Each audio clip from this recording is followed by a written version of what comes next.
RCF.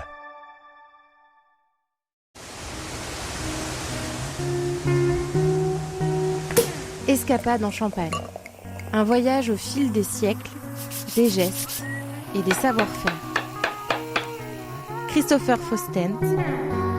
Chaque année, le lac du Der en Champagne ouvre ses portes à la curiosité et à la découverte avec les escapades, des visites commentées originales et accessibles à tous. Pour la 7e saison consécutive, l'Office de tourisme s'associe à de nombreux acteurs locaux pour proposer plus de 40 animations, de balades en kayak aux visites patrimoniales en passant par les moments conviviaux autour des visites apéro. Bonjour Méline Tramontana. Bonjour. Merci d'être avec nous, chargée de promotion au lac du Der en Champagne. Pour commencer, qu'est-ce qui fait l'ADN des escapades au lac du Der ? Alors l'ADN des escapades, c'est vraiment de proposer donc à tous les publics, que ce soit les touristes ou les locaux, de découvrir ou redécouvrir du coup le territoire du lac du Der, mais aussi de ses environs. Donc ça concerne aussi bien le lac du Der que Saint-Dizier, Vitry-François ou encore Montier-en-Der. Avec plus de 40 animations autour de l'histoire, de la nature ou des savoir-faire, à quel public Méline Tramontana s'adressent ces escapades et quel type de découverte proposez-vous concrètement ? Eh bien, les escapades s'adressent en réalité à tous les publics. En réalité, chaque public pourra trouver l'escapade qui lui convient. On aura par exemple des découvertes du ranch du Pont-Urgin pour les enfants et pour les familles.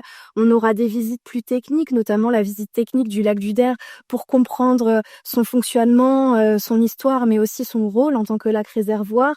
On va également avoir des visites plus patrimoniales autour notamment de la Fonte d'Art cette année. C'est une nouveauté. Donc, on vous propose une réelle escapade sur la route de la Fonte d'Art. Donc là, on va conseiller plutôt à partir de 8 ans pour les enfants. On va aussi avoir, en termes de nouveautés, les traces et mémoires de la Seconde Guerre mondiale, donc toujours sur l'histoire. Et puis après, on aura d'autres visites plutôt grand public, notamment sur les balades historiques à Vitry-le-François, les visites apéro à Saint-Dizier, donc qui reviennent sur l'histoire de Saint-Dizier avec des anecdotes, suivies d'une petite dégustation des produits du terroir. Donc ça, c'est organisé avec notamment l'agence d'attractivité de la Haute-Marne. On va aussi avoir des visites d'entreprise, notamment les visites de l'entreprise Yanmar à Saint-Dizier et aussi des visites plus techniques, notamment sur le centre de secours par exemple à Saint-Dizier. Voilà, donc il va y avoir tout un tas de visites, bien entendu je ne peux pas toutes les citer, mais comme vous pouvez le voir, que ce soit donc des églises à pain de bois en passant par des artisans, je pense aussi à la poterie Royer par exemple. On a vraiment de tout pour tout le monde et pour tous les âges.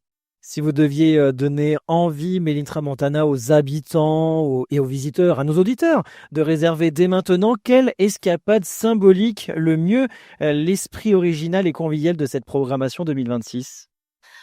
C'est difficile à dire, mais pour les locaux, moi je conseillerais vraiment les petites nouveautés qu'on va pouvoir proposer. Par exemple, la visite guidée du centre aquatique La Presqu'île à Saint-Dizier.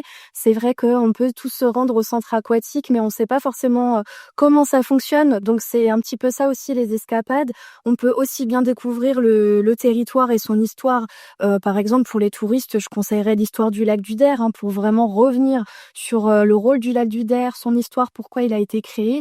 Et puis pour les locaux, par exemple, effectivement, que ce soit la visite guidée du centre aquatique, les visites d'entreprise, vraiment, ça va dépendre de chacun. Donc, c'est très difficile de faire un choix.